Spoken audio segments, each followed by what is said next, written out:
자,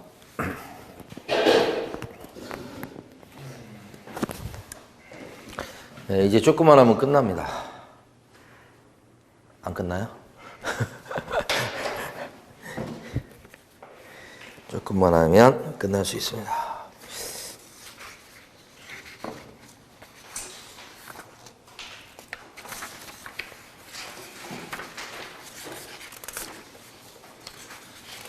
아, 이걸 따로따로 찝었네요. 한꺼번에 모아서 찍어야 되는데, 이게. 지금 날아다니는 자료를 한 사건인데 이걸 다 같은 거예요? 같은 거.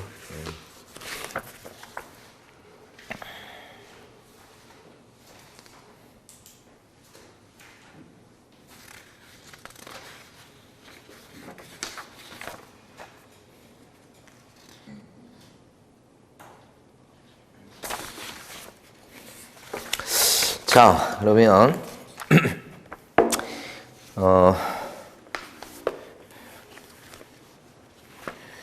큰 책에서 잠깐만 보고 갈게요. 그러면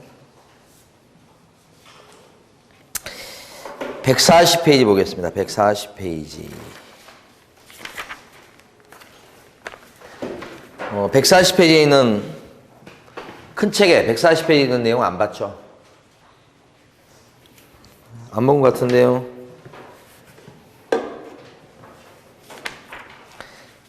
봤어요? 2019 타경 29. 아, 맞습니까? 예, 그러면 좀 보도록 하죠. 빌라입니다. 상계동에 있는 빌라고 전용 면적이 12평. 보통 이제 빌라 같은 경우는 보통 시세가 2억에서 3억 사이 정도 형성이 보통 되고, 일반적인 낙찰가율은 한 7, 80% 정도. 아파트보다는 좀 낮고 그렇습니다. 근데 이제 신축 빌라 같은 경우는 80% 전후 이렇게 되고, 연식이 되면 70%대 전후. 더 오래됐다, 구축이다 이렇게 볼 수 있는 것은 60% 전후 이렇게 이제 낙찰되는 거니까요. 연식이 물건에 미치는 영향이 아파트보다는 좀 크다 이렇게 볼 수 있고, 전용 면적이 10평도 안 된다, 빌라인데 10평이 안 돼요. 그러면 투자 가치가 많이 줄어듭니다. 그래서 그래도 전용 면적 기준에서 한 10평에서 20평 사이, 20평 가까이 되는 게 좋은 거죠. 아무래도 대지 지분 가치가 평가를 받을 수 있기 때문에 그렇다. 그 다음에 이제 소유자는 거기 있는 것처럼 국제자산 신탁 주식회사고, 채무자는 이씨고 그렇습니다. 채권자는 2S 내부 주식회사. 신탁회사가 나온 물건들이 꽤 있습니다. 감정가는 2억 6,500이고요. 한 번 유찰돼가지고 최저가가 2억 1,200에 형성된 거예요. 근데 한 번 유찰되고 나서 낙찰이 2억 5천 얼마에 낙찰됐다. 2명 들어와서 낙찰된 거다. 자, 그 다음에 물건 현황에 보시게 되면 이 빌라 물건은 6층 중에 5층이다. 이렇게 6층 중에 5층이다 이렇게 버리면 빌라 개념은 아니죠. 어떻게 보면 빌라는 4층 이하. 피로티 구조로 봐도 4층 이하니까 필로티 구조가 되는 1층 부분은 층수로 안 보이기 때문에 위에 4개 층만 올라가야 된다. 근데 여기 지금 보니까 6층 중에 5층 이런 물건들이 많아요. 요새 흔히 얘기할 때 도시형 생활주택이다 이렇게 하는 거지. 도시형 생활주택은 빌라가 있다. 빌라는 다세대 주택이죠. 주택인데 뭐가 있냐면 근린 생활시설, 근생 건물이 있다. 근생, 근린 생활시설 요거예요. 요것은 상가 점포 쪽이다. 도시형 생활주택은 그 중간에 있는 거다 생각하시면 되죠. 주택 쪽이긴 한데 도생 이렇게 하는 거 있죠. 근데 족보상으로는 주택 쪽에 들어간다. 주차 대수가 여기가 뭐 예를 들어서 그림으로 표현하면 제일 많고, 여기 도생은 그거보다는 좀 줄고 근생은 더 줄고 뭐 이런 개념. 주차가 주차 공간 이렇게 생각하시면 되겠네요. 그리고 이제 빌라는 4층 이하 이렇게 층수 제한이 있고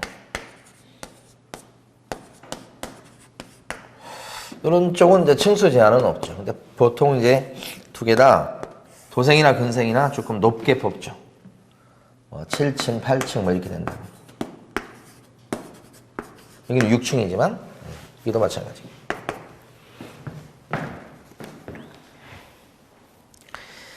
사용 승인은 2016년도에 준공이 됐기 때문에 6년, 여기 2016년, 6년, 7년 이렇게 된 거니까 진행 당시로 보면 3년밖에 안 돼서 신축에 들어간다. 그러니까 도생은 오른쪽에 보시면 전용 면적이 12평이다 그러면 아주 큰 것도 아니고 작은 것도 아니고 그렇습니다. 도생인데 원룸형이다. 투자 가치가 없어요. 근데 거기 나온 것처럼 단지형 다세대 이런 것들이 가치가 있고 적습니다만 방 3개가 나오고요. 도시가스고 개별 난방이다. 이렇게 된 거죠. 보통 이런 도생은 위치로 봤을 때 빌라 같은 경우는 입지가 안 좋은 게 훨씬 많아요. 그러니까 안 좋다는 건 뭐냐면 역세권에서 500m 벗어난 것들이 그렇게 많다고 빌라는. 근데 도생은 그나마 빌라보다는 입지가 역세권에 좀 붙어있는 경우가 훨씬 많다. 원래 이 도생을 인정한 게 역세권에 주택을 많이 공급하기 위해서 인정한 거다. 많이 공급하기 위해서. 주차 공간을 줄이고.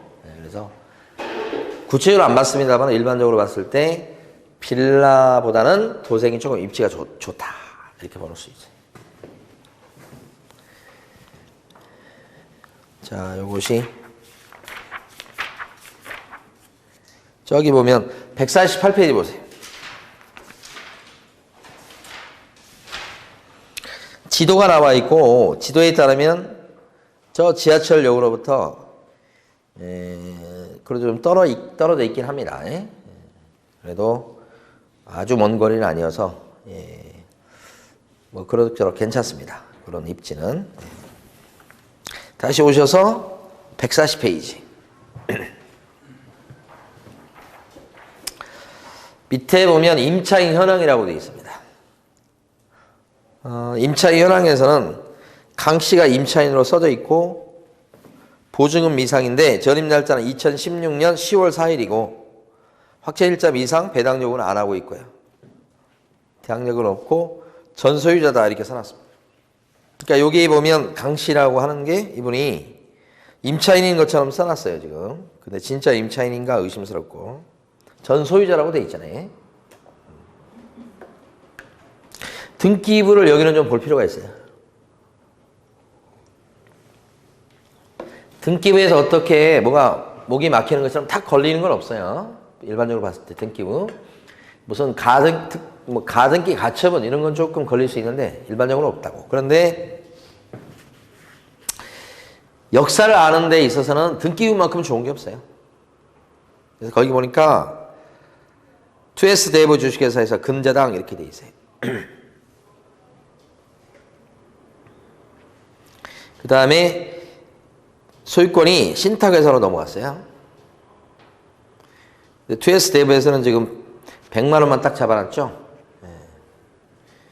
같은 날이죠. 그러니까 이건 신탁회사로 넘어감으로써 어떤 일이 벌어지게 되냐면 이제부터는 그 주인에 대해서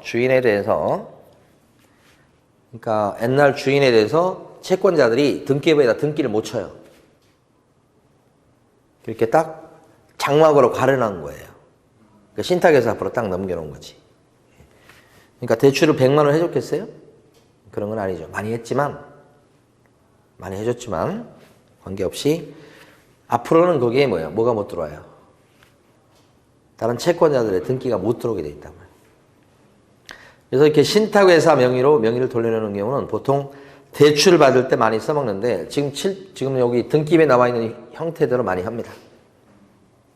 나중에 2S 대부에서는 지금 임의 경매를 치고 있죠. 그러니까 이게 무슨 얘기냐면 담보대출을 해줬는데 담보대출한 금액을 제일 위에 보시면 일부러 100만 원만 딱 잡은 거예요. 금액이 적잖아요. 금액에 따라서 이제 그 등기비용 같은 게 이제 설정이 되는 거니까 이건 실제는 밑에 나온 것처럼 1억 9,500이 실제는 임의경매라고 되어 있으니까 대출 금액인 거죠. 대출 금액 플러스 이자, 연체 이자 이렇게 되는 거죠. 그러니까 신탁회사 앞으로 소유권이 넘어간 케이스 보면 신탁회사 앞으로 넘어가고 나서 그 원래 주인의 그런 등기는 들어올 수가 없어. 아무리 채권자라고 그래도. 그리고 압류 등기 이런 것도 기본적으로 못 들어옵니다. 왜 하는 거예요, 이걸? 응? 왜 하는 거예요? 왜요? 저한테 따지시면 안 되지. 지금 7파이란다. 밑에 보는 사례들이 경매 물건들에서는 더러더러 보여요. 여기 강 씨가 집 소유자입니다, 원래. 근데 여기 대부업체가 있죠.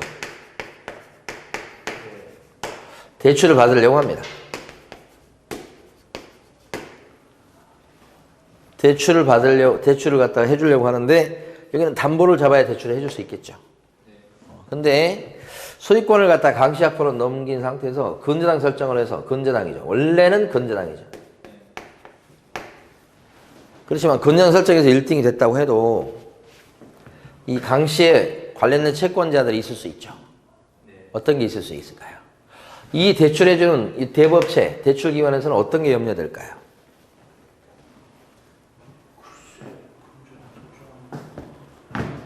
걱정거리는 뭐냐면 1등은 하겠죠. 근저당이니까 1등으로 배당받습니다. 근데 근저당을 제낄 수 있는 경우가 있죠.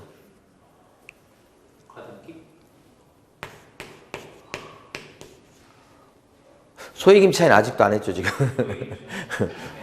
소액 임차인은 선순위 권리자가 있어도 새치게 하는 권리예요. 보증금을. 이런 사람이 걱정이 되죠. 걱정거리. 철자가 맞는지 모르겠어요. 저희가 미국에서 너무 오랫동안 살다 보니까 한국말이 서툽니다. 철자도 많이 틀리고. 자, 또 어떤 사람이 걱정되는가? 세금이죠, 세금. 압류 등기가 돼 있지만 압류 등기는 시점에 기준해 가지고 배당을 받는 게 아니고 법정 기일에 따라서 받게 되니까 이것도 문제지.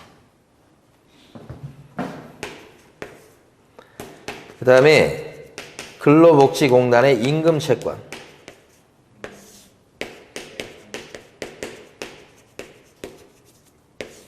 이것도 문제가 되지. 그래서 이런 것을 걱정거리를 없애기 위해서 하는 게 뭐냐면 대출해 줄 텐데 근저당 설정을 하긴 하는데, 그죠? 너 명의로 있으면 이거 쳐들어올 수 있지 않냐. 그러니까 신탁회사 앞으로 등기를 넘겨놔라. 등기를 이 조건으로 대출이 나와. 그럼 둘이 이제 야 너가 맡아 갖고 있어 이렇게 둘이 이렇게 그래서 하면 신탁회사. 마저 넘긴 건 아닌 거죠? 가짜로 넘겨놓는 거죠. 응? 그러니까 다른 채권자 이런 것들이 못 들어오게끔 딱 이게 이제 장막으로 가려놓는 거지. 진짜 주인이 이 사람이에요. 근데 나중에 이제 대출금을 이자를 잘 내다가 대출금을 이게 회수하게 되면 어떻게 돼요? 명의가 요리 다시. 그러니까 넘어갔다가 명의 이렇게 넘어오는 경우 되게 많다. 이런 신탁을 대출을 받으려고 하는 신탁을 담보신탁이라 그렇게 얘기해요.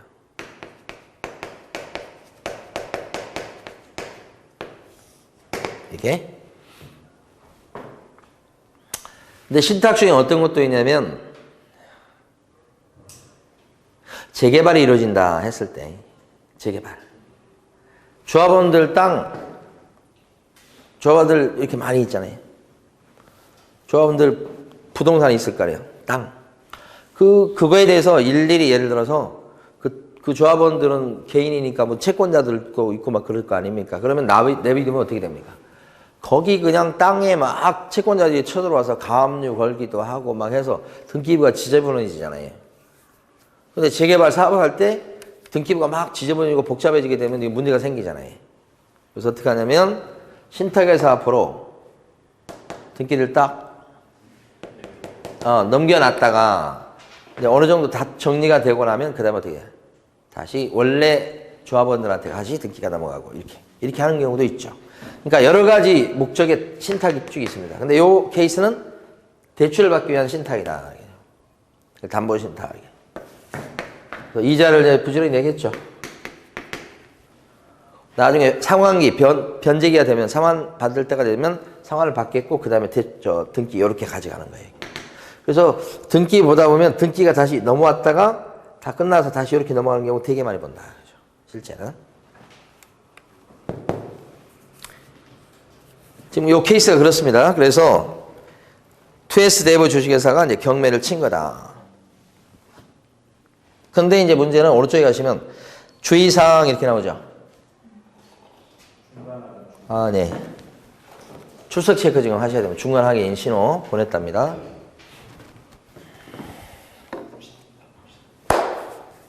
끝나셨습니까? 이렇게 이제 등기부상에 들어와가지고 선순위를 이렇게 헤쳐먹는 그런 등기를 막을 수가 있는데 문제는 뭐냐면 등기부에 안 나타나는 권리가 있을 수 있죠.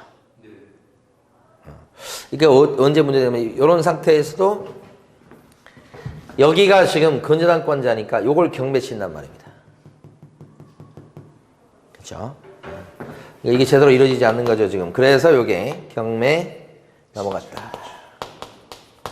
근데 낙찰을 받으려고 누가 딱 들어오려고 하는데 여기에 대해서 갉아먹는 게 나와요. 그게 바로 지금 나와 있는 유치권 신고.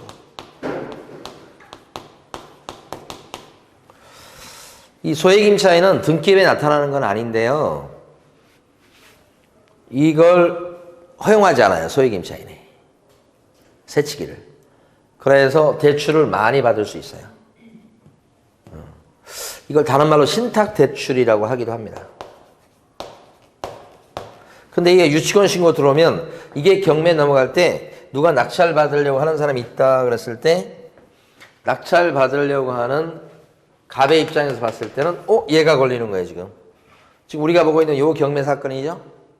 여기가 경매를 친 거죠 대부업체가. 대출금 회수하려고. 그런데 요 과정에서 뭐 여기 있어 이거. 지금 오른쪽에 나와 있는 거 뭐라고 되어 있냐면 유치권 여지 있음.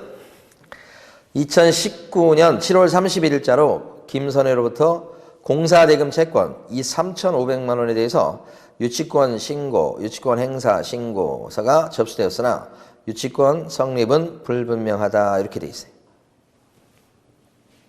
거기 보니까 3,500에 대해서 유치권이 들어왔는데 언제냐면 신고 들어온 게 2019년 7월 31일이에요.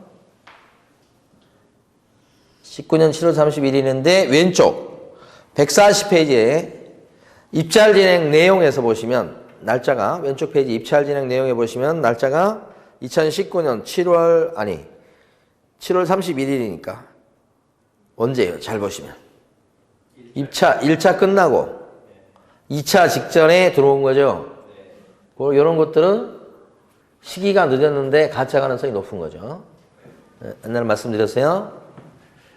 앞쪽에서 빨리 신고가 들어올수록 진짜 가능성이 높고 늦을수록 뭐예요? 가짜 가능성이 높다 이렇게 했어요. 경매 절차를 지연시킬 목적이다라는 거지. 근데 이제 이것은 결국은 진짜로 인정되기 힘들다. 공사대금 채권 3,500만 원에 대해서 유치권 행사 신고했다. 김선혜로부터. 김선혜가 누군지 모르겠네. 그렇죠? 그러면 이제 넘겨봅니다. 142페이지 보시게 되면 저 사진처럼 생겨있는 흡사 그냥 얼핏 봐서는 새 빌라, 신축 빌라처럼 보입니다. 앞에 지금 나와 있는 뭡니까, 대문도, 문짝도 보면 괜찮습니다. 오른쪽에 보시면 건양 스위트 5층 501호, 조그만데 방이 3개나 있는 거예요.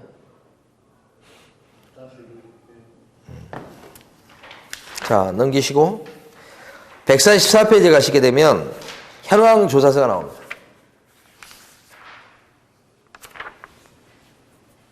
현황 조사서 내용을 보게 되면 거기 쭉 있는데 중간에 보시면 임차인 별지점유 이렇게 돼 있어요.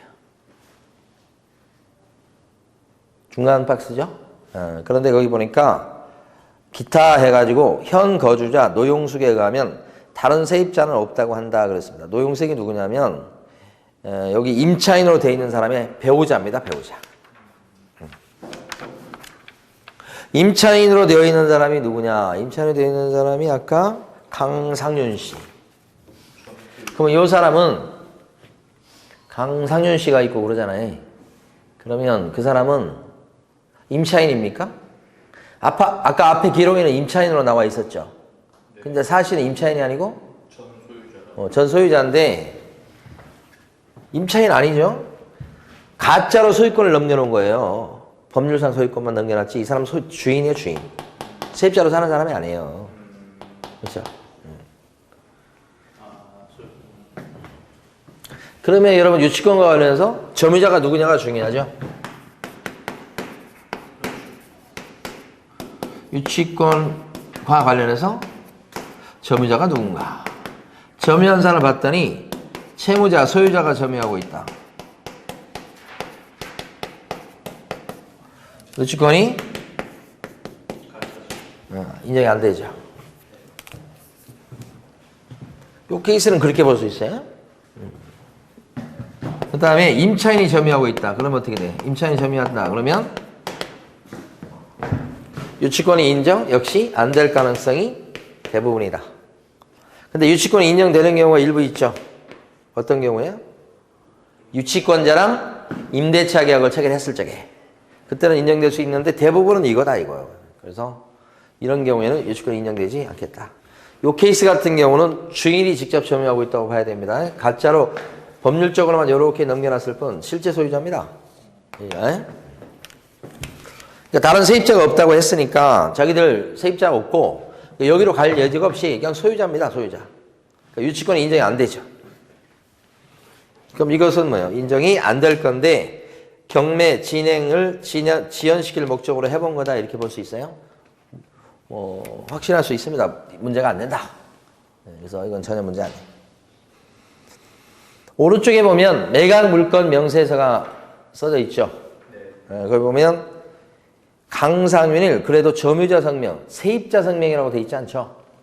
점유가 있는 사람 이름에 강씨가 나와 있는데 쭉 보니까 전입 날짜가 뭐 2016년 10월 달이고 뭐 그것만 나와 있습니다. 그러니까 못 만난 것이 10월 달이고 뭐 그런데 위에 보면 최선순위 설정 일자가 2018년 10월 18일입니다.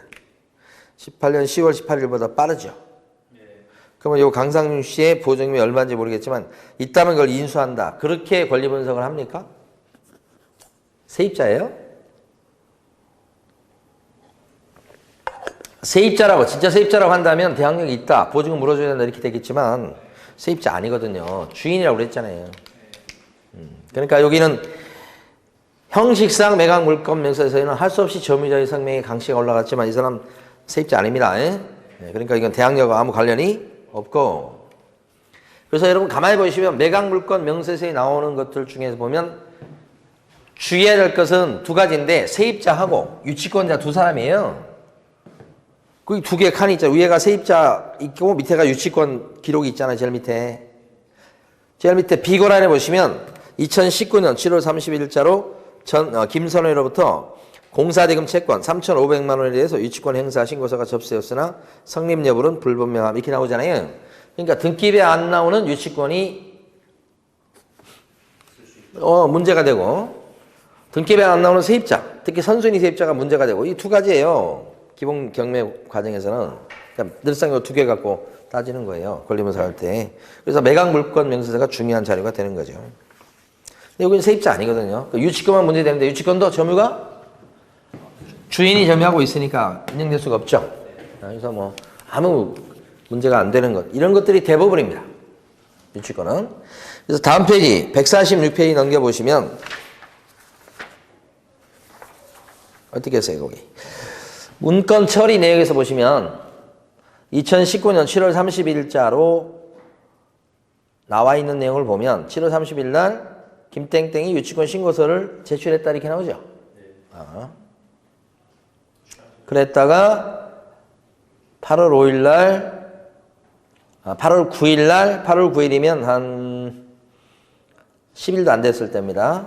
유치권 행사 취하서 제출 이렇게 돼 있죠. 그러니까 신고했다가 어떻게 해요? 걷어들인 거죠. 그럼 뭐 버티봤다 무조건 질 거니까 이런 것은. 예.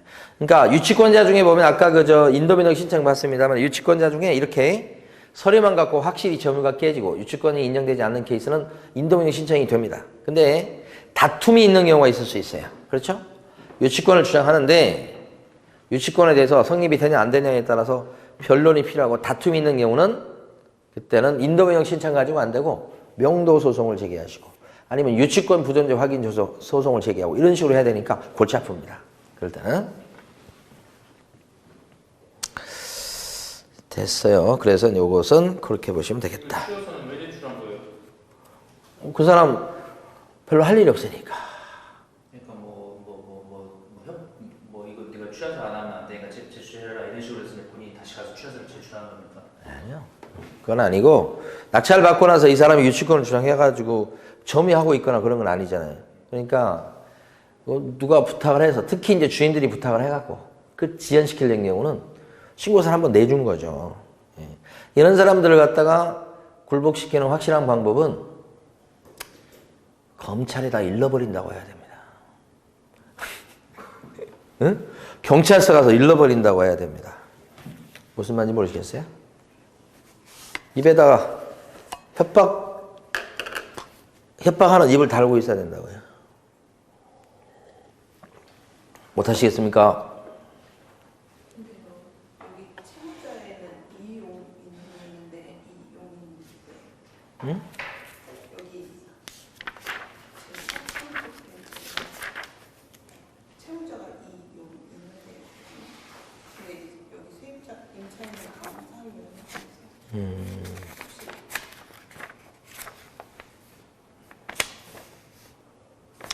아니 채무자하고 소유자가 다를 수는 있죠. 그러긴 한데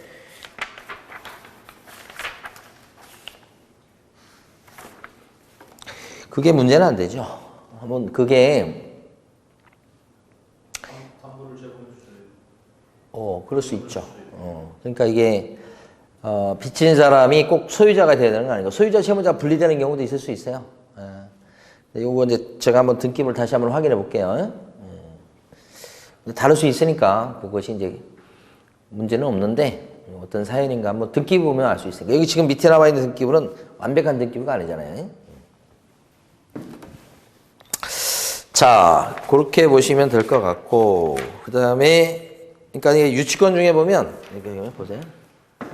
유치권 신고를 제출을 왜 취하를 했냐고? 일주일 만에 이렇게 할 것 같으면 아예 처음부터 하지를 말든지. 지연 때문에 그렇다니까요. 그냥 장난치기 때문에. 지연 때문에 절차를 지연시킬 목적으로 한다. 이런 경우 되게 많아요. 근데 이제 이런 사람들을 굴복시키는 방법은 어떤 방법이 있냐면 경찰서에다 고소하겠다고 하는 방법이 있죠. 이게 왜냐면 경매 절차를 지연시키는 게 법적으로 봤을 때는 경매 입찰 방해죄가 돼요.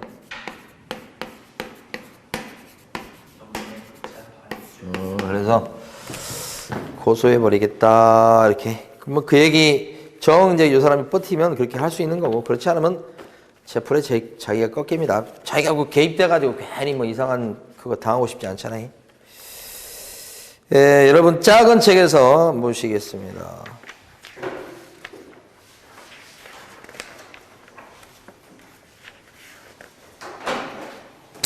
(199페이지) 작은 책의 199페이지입니다.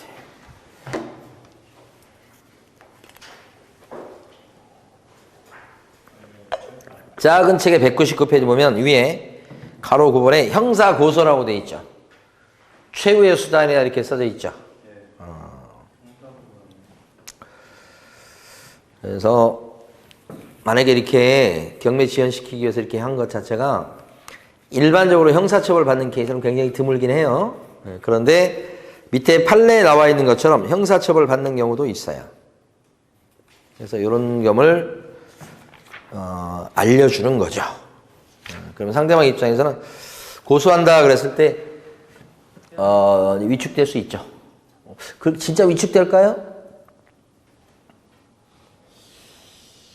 글쎄요, 그거 아닐 것도 같아요. 사람마다 틀릴 수 있나요? 틀릴 수 있죠. 경찰서 가서 조사 받아보셨어요? 아이, 솔직히. 안 받아보셨어요? 받아봤잖아. 저도 받아봤어요. 지능범죄수사대 뭐 이런 데서. 그, 지능범죄 거기 갔어요? 네, 아니면 강력계로 가셨어요? 형사네. 형사계. 근데 가면 죄가 없이 그냥 나는 떳떳하니까 아무 문제 없다고 생각을 해도 가면 주눅이 들고 위축이 됩니다. 들어서는 순간부터. 죄가 없다고 생각해도 그래요. 응? 자신감 넘치지. 아, 죄가 없는데 뭐 나 털어본다. 뭐가 나오냐. 근데 이제 그래도 거기 안에 들어가서 조사받고 묻는데 몇 번씩 막 물어보고 이러면 답하고 자신 있게 답한다고는 하지만 그래도 껌치게 한단 말이에요. 근데 이제 그래서 소환 통보를 받게 되잖아요. 소환 통보서를 딱 받게 되면 기분이 어쩔까? 예? 보통 기분이 아닐 거야 아마. 응?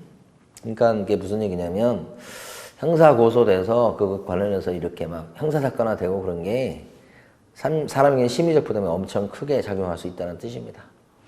그리고 이 사람이 이제 직접 안 하더라도 뒤에서 조종하는 사람이 있을 수 있어요. 유치원은. 네, 그러면 이제 그 관련해가지고 이 사람은 진짜 유치원 신고하고 그런 거 잘 모르는데 누가 조종해서 했는데 막 저기서 형사 고소하겠다고 그러면 어떻게 해요? 발 빼고 싶죠. 응? 그렇잖아요. 그래서 여기 최우수단이라고 쓴 건 뭐예요? 바람직스럽지 못하지만 끝까지 버틴다면 이런 맞대응도 있을 수 있다. 이런 차원입니다. 다시. 그럼 요게 이제 아까 그 낙찰된 낙찰가율은 아까 140페이지에 나왔던 것은 한 번 유찰되고 나서 낙찰된 게 2억 5,287만 7천 원이니까 거의 뭐 감정가 수준에서 낙찰됐죠. 큰 책에 140페이지죠. 95%. 네, 95%니까.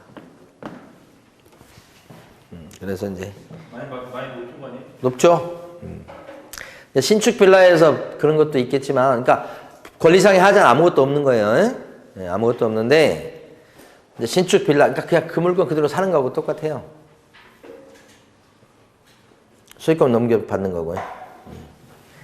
그래서 유치권이 있지만 유치권은 뭐 허접한 유치권이니까 말 문제도 안 되는 거고. 그런데 이제 너무 높게 받은 건 사실이지. 두 사람밖에 안 들어왔고. 여기서 보면 이제 어떤 것도 있을 수 있냐면 여기가 경매를 쳤죠. 그래서 경매 사건화된 거예요. 경매 사건. 임의 경매라고 돼 있잖아요. 근데 똑같은 이런 신탁 물건인데 대부업체 여기서요. 뭐 할 수 있냐면 요렇게 공매 처분할 수도 있습니다. 공매 들어보셨어요? 신탁 공매라고 있어요 또. 그러니까 여기서 지금 보면 대부업체 여기 A 입장에서는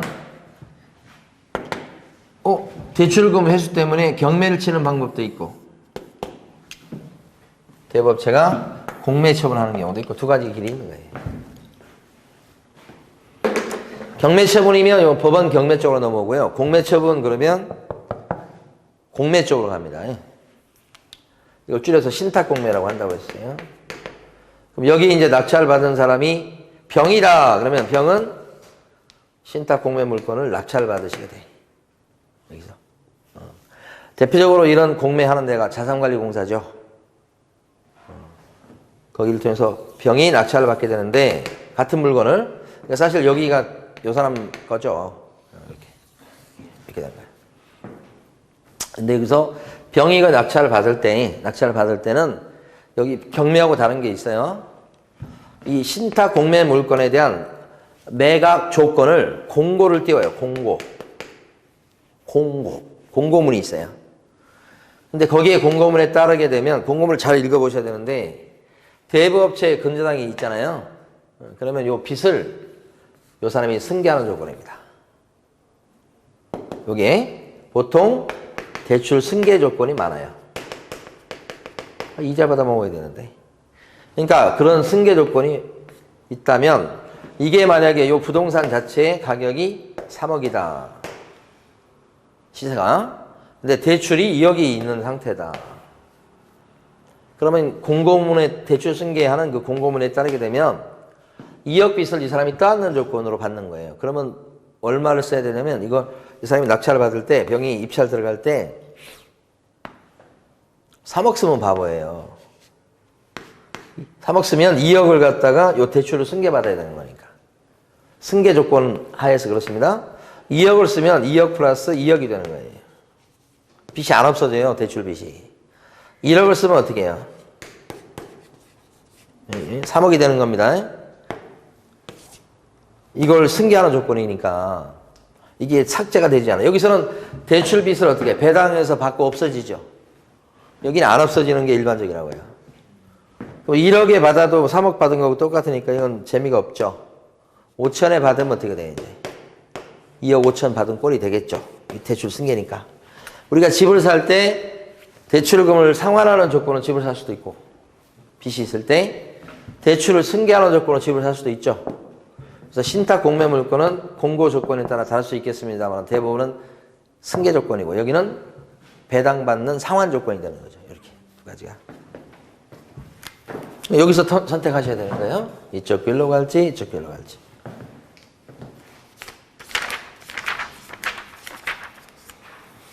(149페이지는) 했나요? 네. 했습니까? 자, 그러면 또 질문을 드려봐야 되겠네. 132페이지 했습니까?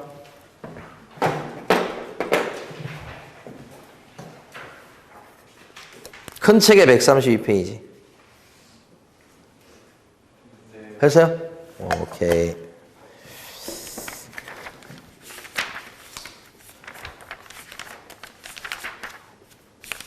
안 한 게 뭡니까? 최우선 면접고 안 했어요? 그 전에 요거 해봅니다. 여러분 교재는 109페이지입니다. 큰 책의 109페이지.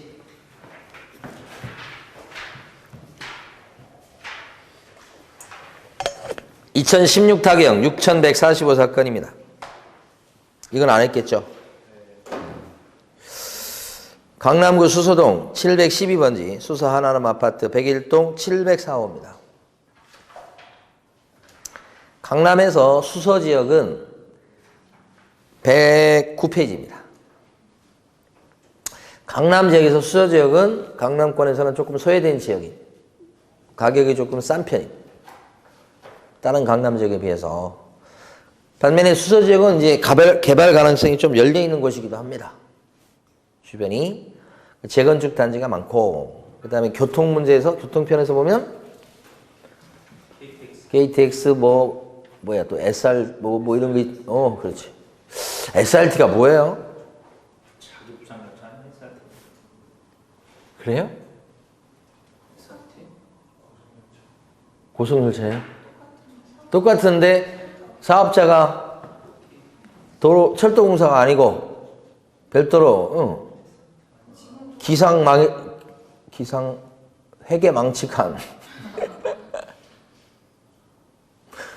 그것도 좀 국민들이 좀 많이 알았으면 좋겠는데. 그래가지고 철도공사가 적절한 거 아니?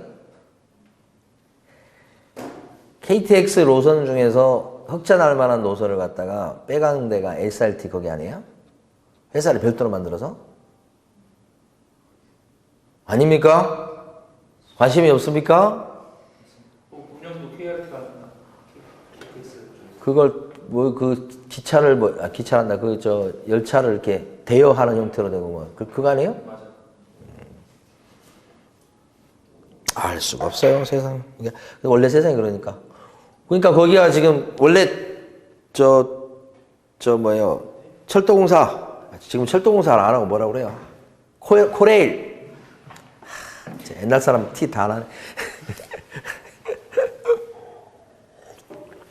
코레일. 그죠? 옛날에 비해서 코레일 진짜 예약하는 시스템이나 이거 진짜 좋고, 그 다음에 또 뭐죠? 뭐 이렇게 노선 같은 것도 막 무슨 눈꽃 열차도 있고 그래가지고 가보고 싶더라고, 솔직히. 근데 못 가보고 있습니다만은. 근데 이제 그런 교통 중심지로 발전하려고 하는 그런 대표적인 곳이 수서. 그죠? 그 다음에 이제 재건축에 대한 기대감, 그 지역 발전에 대한 기대감. 그래서 위치적으로 봤을 때 투자 가치가 있는 지역입니다. 그 다음에 아파트인데 이제 57평형 아파트입니다. 57평형 아파트다 그러면 이건 운동장이죠. 여기 수서 그러면 저는 한보 옛날 한보건설 한보그룹이 수서에다가 여기 아파트 지은 거 아닌가요? 그때부터 이제 시작했던 건데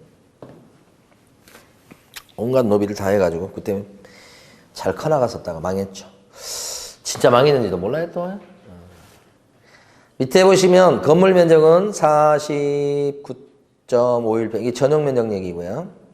대지 지분도 크겠죠. 대지 지분이 21평이다 그러면 엄청 큰 거 아니에요? 그 다음 오른쪽에 보면 소유자는 이은하 씨 외에 1명 이렇게 돼 있고, 채무자는 이현선, 개명을 했네요. 우선 이제 개명이 쉽잖아요. 그래서 우리 애기들도 둘 다 개명을 했어요. 근데 옛날 이름이 더 좋아 보이는데 어디서 자기 엄마가 사주를 보고 오더니만 이름 바꿔야 된다고 가지고 어이가 없죠, 사실 어떻게 보면. 근데 이제 좋다고 그러니까 뭐 또 하는 거지. 채권자는 하나은행이고요. 감정가는 12억.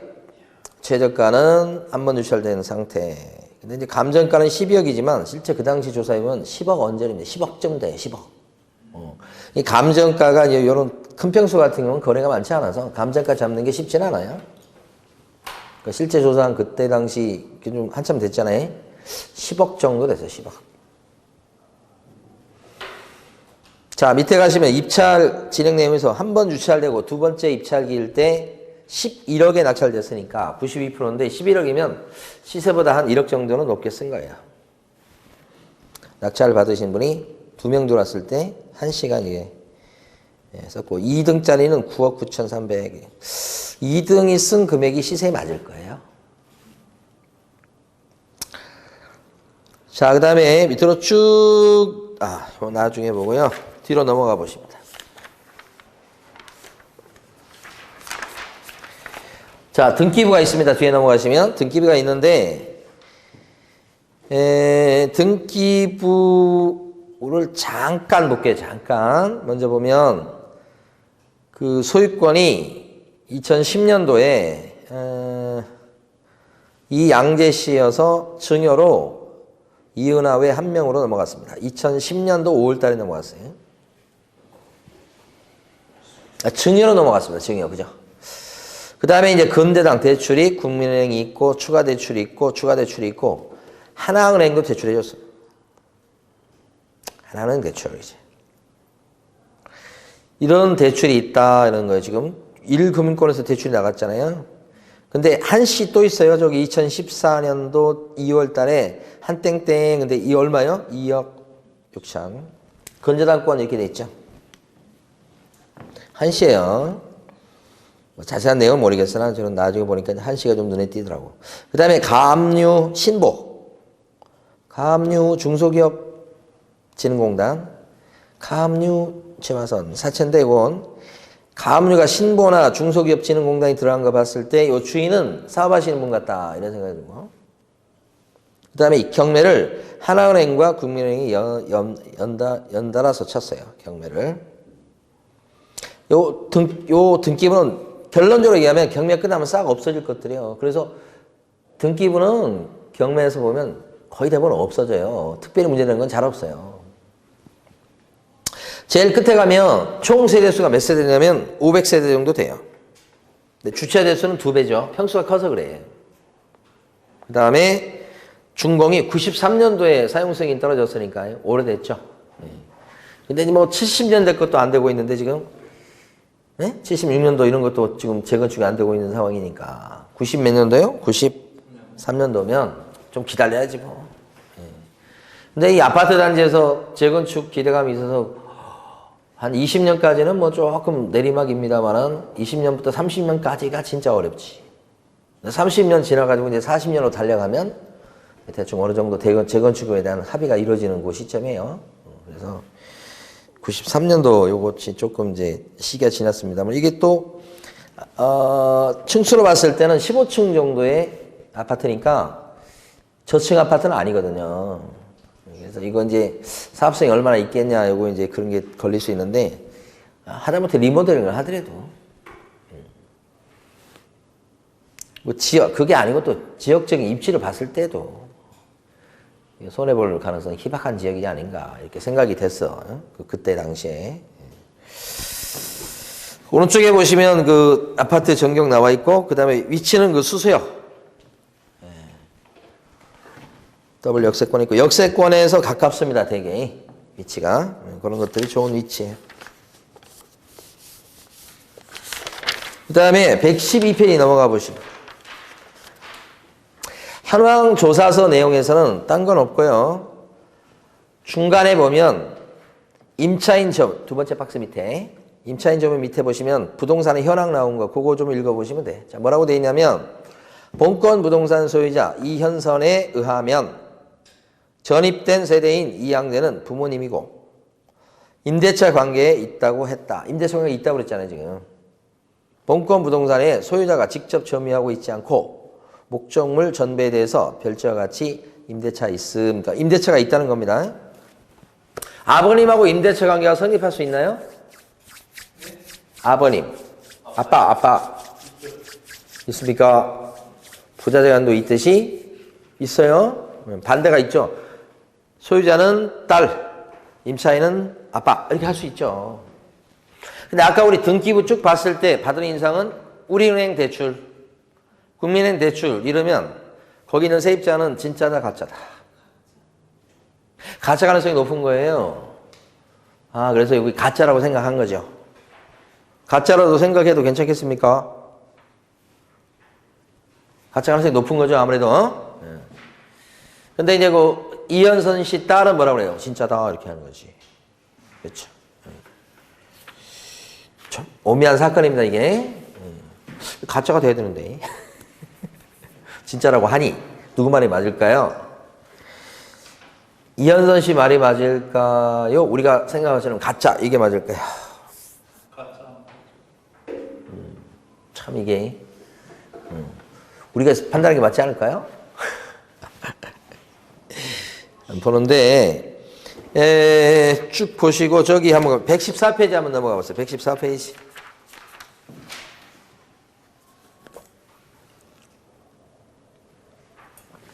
여기 보시면 매각물건 명세서에서 조금만 더 보십니다. 매각물건 명세서에서 최선순위 설정 일자가 2010년 6월 29일입니다.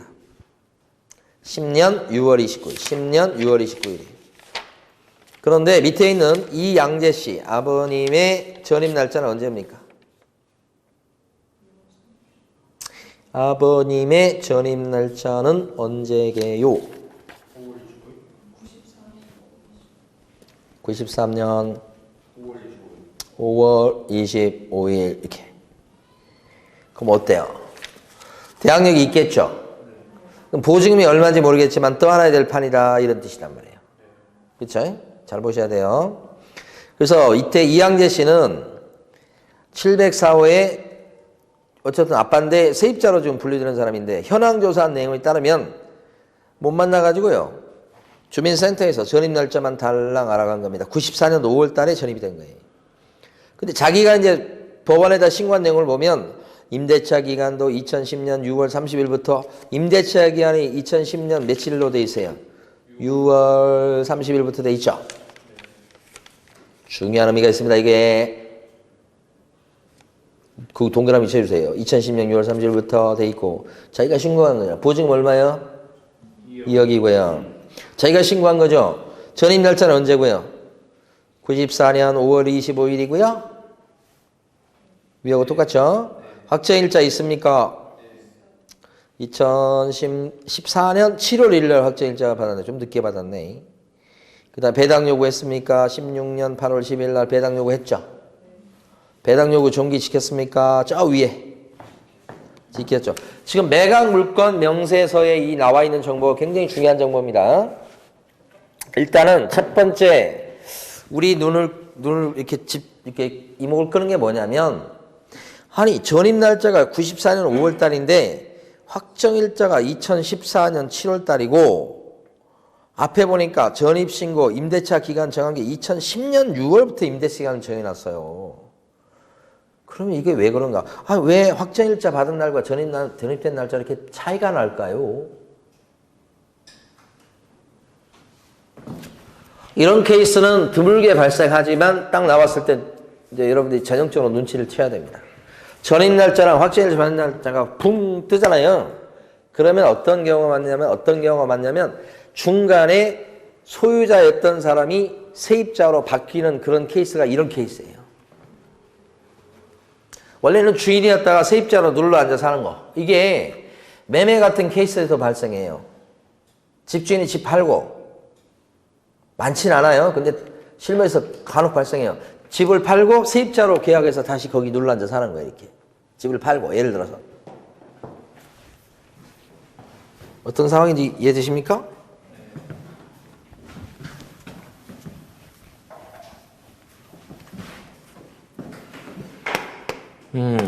A가 집주인,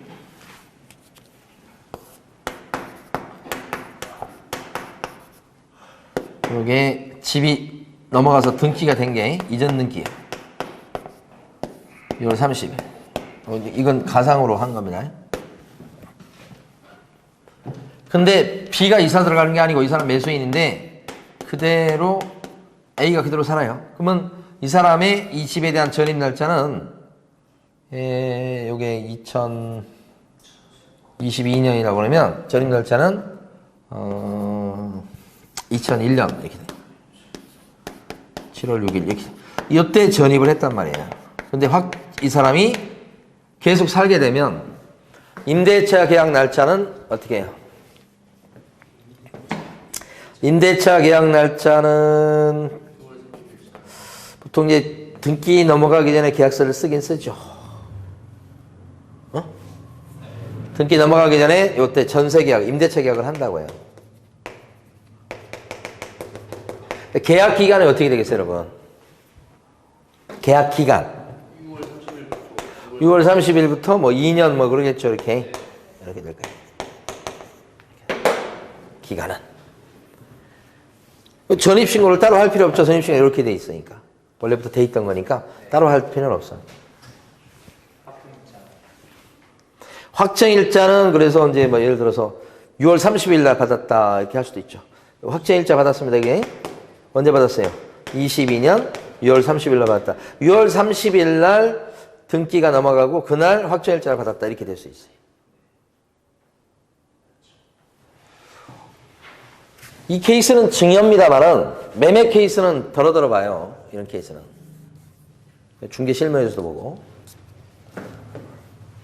그러면 여기 핵심은 이거예요. 요 집을 사는 사람이 등기 가져온 날 서류를 만들어서 그날 근저당이 설정이 되면 같은 날이에요. 여기 살고 있는 A는 옛날 2001년도부터 살고 있었죠. 저 사람은 혹시 이 집이 나중에 이게 경매로 넘어가면 경매 낙찰자 C에게 임차권을 가지고 대항할 수 있겠냐 이 말이에요. A가 옛날 주인이 대항할 수 있어요? 대항력은 전입일자를 기준으로 하니까. 전입 날짜가 언제예요? 요때?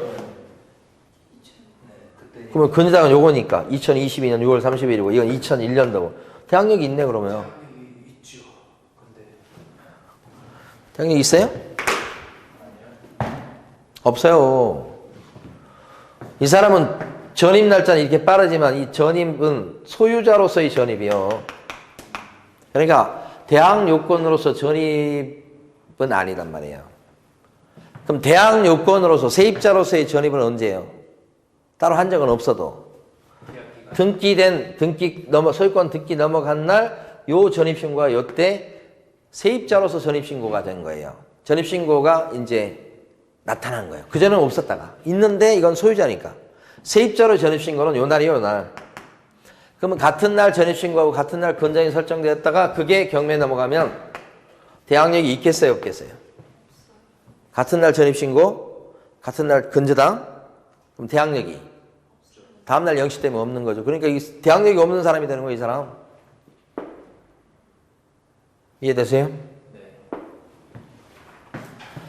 그러니까 집 팔고 그 집에 계속 눌러 앉은 사람은 전세 임대차 계약서를 쓸 때 새 주인한테 등기 넘어가는 그 날 다음 날, 그러니까 그 날까지는 대출을 받거나 무슨 뭐 들어오면 안 된다는 거죠. 특히 대출 받는 거 안 된다는 거죠.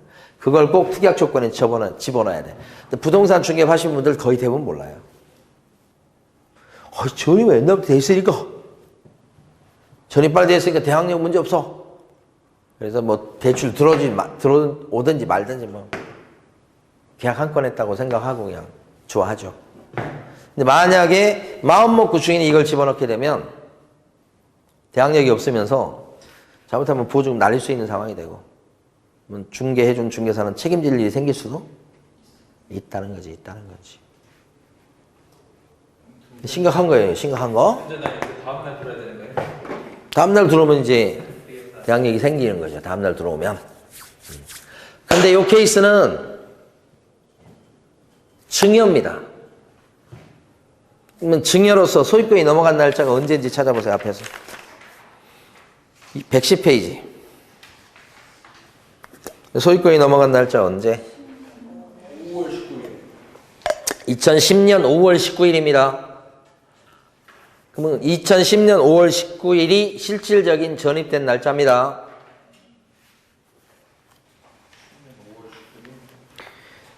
전입된 날짜입니다. 그럼 대항력이 있어요, 없어요?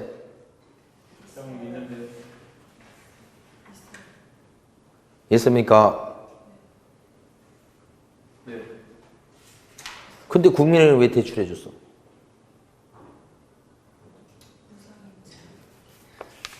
그거 없습니다. 국민은행은 그런 거. 기간이 그렇죠. 국민은행이 대출해 줄 때는 이항재 씨가 증여해서 소유권자가 아니게 됐고, 그러면 계속 눌러 앉아서 하면 그 전에 계약을 체결했다면 요 등기 넘어간 날이 전입 날짜가 되겠지만 계약을 언제 체결했어요? 매각 물건 명세서에 보세요. 매각 물건 명세서에 보시면 이항재 씨의 임대차 기간 나온 거 있죠? 2010년 6월 30일이죠. 계약서를 늦게 쓰죠. 일부러 늦게 쓴 거죠. 대출 받으려고 늦게 쓴 거죠. 그러니까 여기 보통 일반적으로 매매에서는 계약서를 먼저 쓰는데, 그죠? 계약 기간을 여기서부터 치겠죠. 이렇게. 예. 그런데 여기는 지금 계약 기간을 뒤로 늦춰놨죠, 지금. 그럼 그전에 임차인도 아니죠. 계약한 바가 없으니까. 그러니까 이때는 아까 5월 19일 날 대항력, 5월 20일 날 대항력이 생기는 게 아니고, 언제 생기는 거예요? 6월, 아까 날짜 있어요. 6월 30일 다음 날이니까. 7월 1일부터 대항력이 생기겠지. 그럼 위에 나와 있는 최선순위 날짜보다 빨라요, 늦어요? 늦잖아요. 일부러 그런 게 딱 티가 나잖아요. 그죠? 이 근저당 날짜 6월 29일. 이 계약기간 첫 출발점은 6월 30일 이렇게 되니까. 그래서 대출이 나온 거예요. 그러니까 원래 대항력이 없는 거지. 그러니까 추가 대출도 나오고 막 이런 거지. 대항력 없어요. 우리가 예상했던 대로. 근데 여기서 경매 친 사람은, 시간이 좀 지났습니다만, 경매 친 사람은 국민은행이에요, 하나은행이에요? 국민은행도 경매를 쳤지만 하나은행도 경매를 쳤죠. 하나은행 대출은 얼마 정도 돼요? 6천만 원이죠? 6천만 원이야. 그럼 하나은행은 6천만 원 대출을 해주는데 국민은행보다 막 후순위로 지금 대출해 준 거 아니에요? 하나은행은 조금 위험할 수는 있잖아요. 근데 대출 금액이 크지 않죠. 그러니까 하나은행은 전세 보증금을 갖다가 그러니까 무상각서를 받고 그런 건 아니고 보증금 2억이 있다고 지금 주장하잖아요. 근데 그 하나은행의 그 대출 시에 서류를 보게 되면 전세 보증금이 2억 아니고요. 몇 천만 원에 불과합니다. 제 기호는 6,300인가. 실제 전세 계약금이. 그러니까 2억이라고 하는 건 자기가 주장하는 거죠. 그러니까 그 정도 그러니까 하나은행보다 이 이양재 씨가 빠르긴 빨라요. 빠르긴 빠른데 금액이 크지 않아요. 그리고 부담스러운 건 국민은행 금액이 크긴 한데 국민은행 그거 배당 타가고 하나은행 이양재 씨가 배당을 타가고 그 다음에 배당을 타가지만 대출 금액이 적어요. 6천만 원이니까 대출이 나온 것 같아요. 그러니까 하나은행은 선수인 세입자가 있는데도 불구하고 대출을 해준 상황이 됐다. 배당에서 밀리는데도 불구하고. 근데 액수가 크지 않아서 그런 거다. 그래가지고 잠깐 쉬었다가 마무리하도록 하겠습니다.